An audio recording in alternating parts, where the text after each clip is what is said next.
Hello there, welcome to the Football Bloc. My name is Brandon, and today I'm going to give you my prediction for the 2025 Club World Cup final. So if that sounds interesting, let's hop right into it.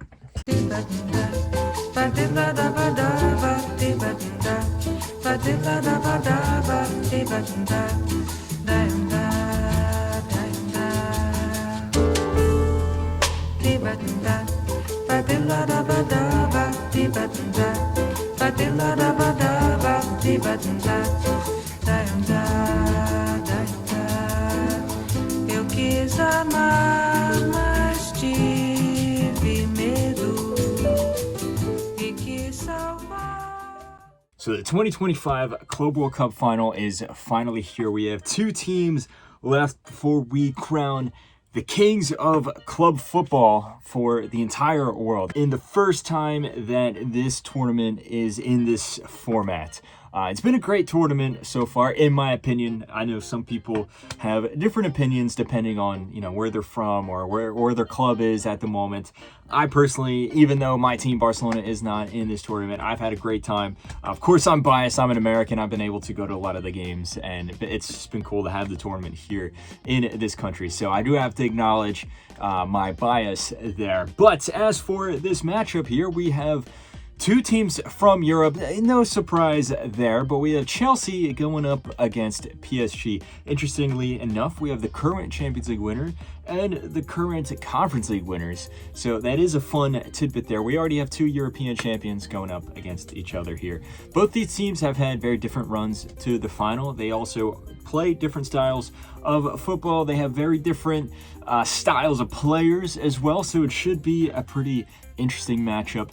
If you guys have watched any of my videos before, or at least any of my prediction videos before, you know the deal. I'm going to look at both of these teams' paths up until this point, how these teams line up against each other, and then, of course, my score prediction for how I think the final will end up. So let's start off looking at Chelsea here, representing the Premier League 2021 Champions League winners. That's how they qualified to this tournament. They went into this tournament having a bit of a strange season, I would say. They're still kind of feeling the effects, the aftermath of losing Roman Abramovich, and now with Todd Boehly in charge.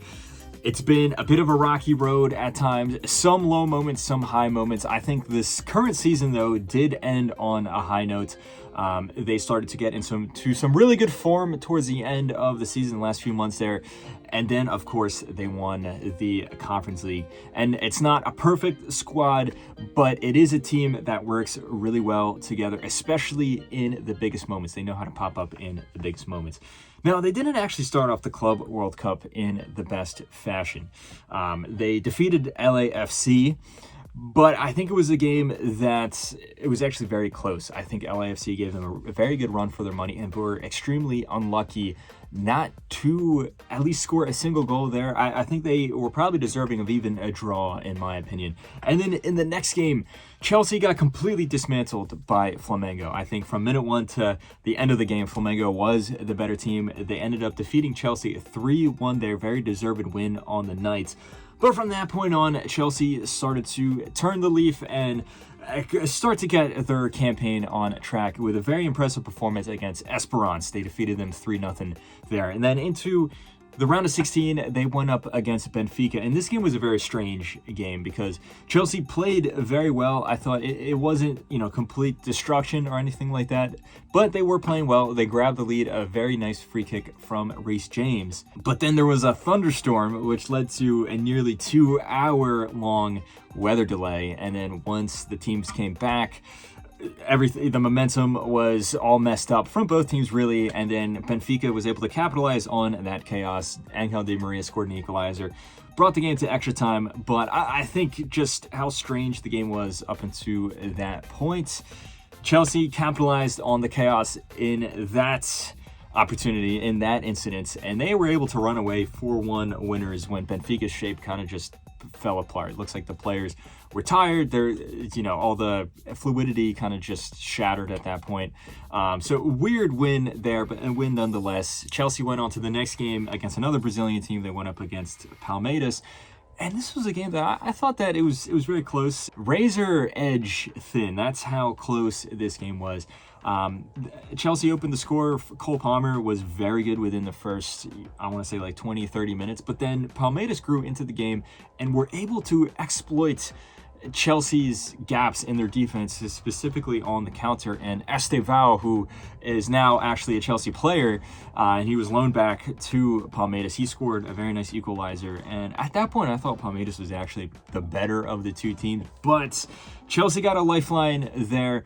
An own goal after a cross from Malagusta, which deflected off one of the center backs, trickled its way into the goal. Chelsea was able to hold on to the lead there. But one thing we did see in that game, which I think we hadn't fully seen throughout the tournament, it was how strong the number 10 and the wingers are and how they could be for Chelsea with Nkunku and Pedro Neto on either side, and then Cole Palmer in the hole as number 10. I think that was the first game where they really started to work together, and that caused some serious problems for Palmeiras, in particular in the first minutes of the first half there. And then that continued on into the next game, the semifinal, which just concluded against Fluminense, another Brazilian team here. And now, not only was it those three players there, you add João Pedro as the striker, and I think that is what pushed Chelsea through. It was 2-0 on the day. Fluminense gave Chelsea a very good run for their money, but Chelsea, I think, just with how fluid and how dynamic their attack was with those four players, was the catalyst that saw them come through. Now Chelsea have one game left, and they are in the final against PSG. As for PSG, they went into this tournament having the best season in the club's history. They won the treble, I think technically a quadruple if you count all the trophies that they won there. Most prominently, though, this was the first year that they ever won the Champions League. Not only did they wrap up all the competitions in France, they were phenomenal in the Champions League. And it's funny, they actually didn't start off the Champions League that great. They almost went out in the league phase. But once the new year started, once 2025 started, and really once the knockout rounds of the Champions League came around, it was very clear that this team was something special. They defeated Liverpool, they defeated Aston Villa, Arsenal, and then they demolished Inter Milan in the final there. And there was some question of how they would show up to this Club World Cup. Would they take it seriously? Would they be in good form considering, would they be basically on vacation mode after overcoming such a huge milestone? And if you look at this team, they have shown up extremely professional, and it looks like there's been no change. It looks like they just played the Champions League final last week. Nothing really has changed that much. The way that they're playing, the players, the form that they're in. The only thing that's different is the jerseys they're wearing. They're now wearing their kits for the 2025-2026 season. Like I said, they picked up the tournament where they left off. They opened the tournament with a 4-0 destruction of Atletico Madrid. Now, I do think that this 4-0 scoreline is a little generous. PSG were clearly the better team, but I don't think that it was that big of a gap between them. PSG played well. They got the job done, but Atletico just got seriously unlucky with penalties were not called in their favor, a bunch of other fouls, just unlucky bounces of the ball, red cards, things like that. But still, like I said, PSG got the job done, which they did not do in the next game against Botafogo. Botafogo there, reigning Copa Libertadores champions. So far, they've been like the only team that figured out how to defeat PSG. Yes, PSG did make a few changes to the lineups, but it was still basically a starting lineup. And Botafogo, with their very reactive defensive style, where they pressed only at certain points and were incredibly precise with their counterattacks, was able to undo PSG there. They won 1-0, a goal from Igor Jesus, and it was a deserved win from them. But I think that victory from Botafogo there was very actually important for PSG, because it kind of woke them up to how a lot of teams are going to play against them, and how some of these teams with very contrasting styles, it gave them the necessary experience to move on through the tournaments. In the next game, they defeated Seattle Sounders 2-0, very professional win from them there. And then in the knockout rounds, I think that's where we really just started to see PSG click into form yet again. We saw in the Champions League, they get better and better with every game. We're seeing that the same thing here with PSG in the Club World Cup. They went up against Inter Miami and they obliterated them with ease. They didn't even break a sweat. It was 4-0. All 4 goals were scored in the first half there, and then they kind of took their foot off the gas pedal in the second half because they didn't need to overextend themselves. They went on to the quarterfinals where they went up against Bayern Munich in a blockbuster matchup, and this was the biggest test that PSG had. I think actually the whole tournament, besides maybe the Botafogo game, considering the tactics that Botafogo were able to employ against them. But Bayern Munich, par for par, one of the most talented teams in the world. And they gave PSG a really solid run for their money. The way that they played with this experimental 4-2-4 formation kind of nullified the midfield for PSG for a majority of the game. But even with the midfield nullified, the just talent that PSG has on the wings, in particular the speed that they have, was enough to push them through there. A pair of goals from Desiree Doué and Ousmane Dembele, both of their first goals this tournament, was able to see PSG go through 2-0 in a game where I think they were the better team. But, you know, Bayern was a very formidable opponent. And then PSG went up against Real Madrid in the semifinals there. A very important matchup. Obviously, the last 2 winners of the Champions League. Real Madrid's a historic team in the Champions League and also the Club World Cup as well. This was a very important game for PSG mentally, I thought, and they showed up and they could not have had a better result. They ended up winning 4-0 there. Phenomenal performance from PSG. You know, you can say tactically, Xabi Alonso didn't get it right for Real Madrid. That contributed to the victory there. There was also some injuries and some suspensions, and then players coming back in, which kind of ruined the fluidity of Real Madrid there. But PSG exploited those weaknesses to perfection. Again, it looked like they won at ease, and they kind of played it easy at certain parts of the game. They didn't really need to overextend themselves because the job had been done within the first 30 minutes when they were up 3-0 already. That leads PSG left with only one more opponent, and that is Chelsea in the Club World Cup final. Now, I don't think that either team is really going to switch up their style heading into this game. I don't think that these teams really have, I don't want to say the ability to do that, but just the desire to. Both teams know how they want to play, and they're not really going to switch it up from there. When you look at the standout players for Chelsea, for example, like I said, it's been a bit up and down. I think that some players have not played that great. Some players have been phenomenal throughout the whole tournament, and then some players have really grown into the tournament. If you look at that front four, like I said, all 4 of those guys I think are in flying form right now. Pedro Neto has been great the entire tournament, and Nkunku has grown into the tournament. João Pedro, he's a new signing, so they had to kind of integrate him into the squad.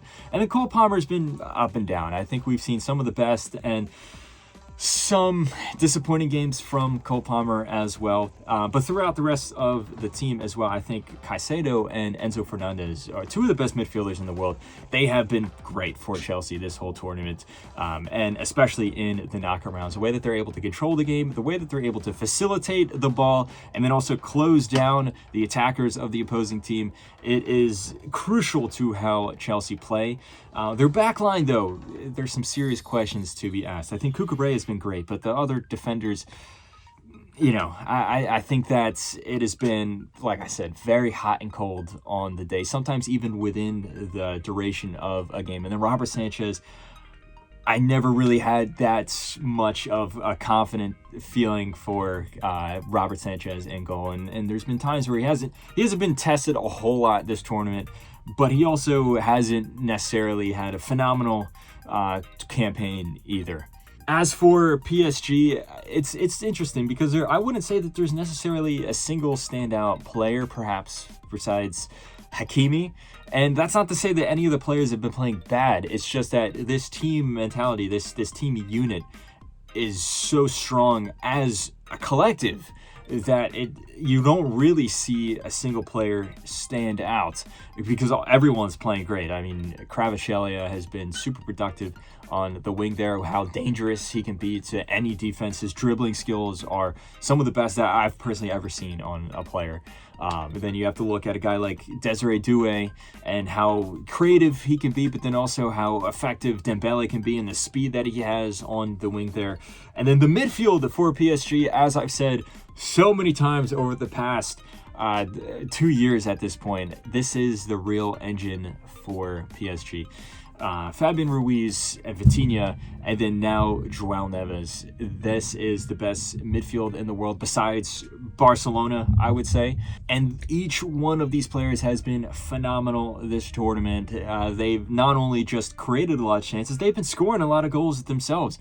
Obviously, we saw how great Vitinha was against Atletico Madrid, and then João Neves scored a brace against Inter Miami, and then now Fabian Ruiz just scored a brace against Real Madrid. These guys are, I would say, if you want to point to the standout players for this team, besides Hakimi, like I said, who has always been a standout for PSG, it's these three midfielders. They have been taking the headlines instead of, the expected players like, say, Dembele or Doué or even Kvaratskhelia. Now, when you look at these two teams, how they line up against each other, like I said, PSG, they had a hiccup against Botafogo, and since then, it's just been a steamroll to the final. Chelsea, I think that they've grown into the tournament, and they've definitely earned their way up to this point, but it has not been easy for them. There's been many times, I would say, each of the teams that they played in the knockout rounds had a realistic chance of going through, and there was times of each games where they outplayed Chelsea. I don't think the same can be said for PSG. With the exception of the game against Botafogo, I would say that they've been the best team by far in each of their games. Maybe the game against Bayern, you can say, was 50-50, but other than that, they still came out on top. When you look at the electric form that PSG was in, also when you look at how productive their midfield is, I don't think that Chelsea has an answer for that. When you look at how hot and cold their defense can be, that's going to be easily exploited by PSG. And as good as Caicedo and Enzo Fernandez are, those two players I don't think have it in them to nullify PSG's midfield like we saw Bayern do. And that being said, even if Caicedo and Enzo Fernandez are able to nullify PSG's midfield like Bayern was able to, look what happened there in that Bayern game. The wingers that PSG has was still able to push them through. And I think if you were to compare Bayern's team to Chelsea, I think Bayern is better than Chelsea. So when you look at how that game turned out, I think that gives you all the evidence for how this final is going to turn out. I'm trying to be as objective, I'm trying to be as honest as I can be. I think there's only one winner in this game, and I think it's going to be a very comfortable win for PSG. I'm going to say 3-0 on the night. I'm going to say a goal from each of the midfield three, Fabian Ruiz, Vitinha, and João Neves. I think it is going to be a, professional win from them. I don't think Chelsea's going to get demolished or anything like that, but I think PSG are just a step above Chelsea at this point. I know before the tournament, I had Chelsea as my tournament favorite, but I thought that they'd actually play a lot better than they have at this point. I thought that, the form that we saw in, say, the second half of the Conference League final is what we were going to see on a consistent basis. That has not really been the case here. Like I said, they've done enough to get to this point. They have most certainly earned their spot in the final, but we haven't seen the dazzling, electric tournament football that we have seen from Chelsea in the Conference League. And when you're going up against an opponent as scary as this PSG team is, I don't think that'll be enough. So I'm saying PSG follow up their Champions League win, follow up their trouble with yet another trophy here in the Club World Cup. Let me know what you think. Do you agree? Do you disagree? I made some hot takes, of course. Do you think that Chelsea have it in them to upset PSG? I mean, they're in the final. It's a 50-50 shot. Anything could happen in a single game. We've seen crazier upsets happen before. Let me know all your thoughts in the comment section below. Don't forget to like and subscribe. Share this video with a friend. Follow the Football Bloc on social media. But anyway, guys, my name is Brandon. This has been the Football Bloc, and I hope you have a nice rest of your night. Sorry for the thunder going on in the background. There is a massive thunderstorm happening outside right now. So I will see you guys later. Ba-da-ba-da,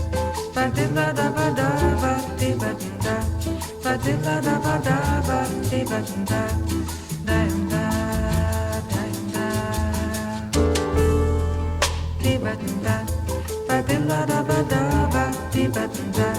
Badilla da ba da ba di ba da.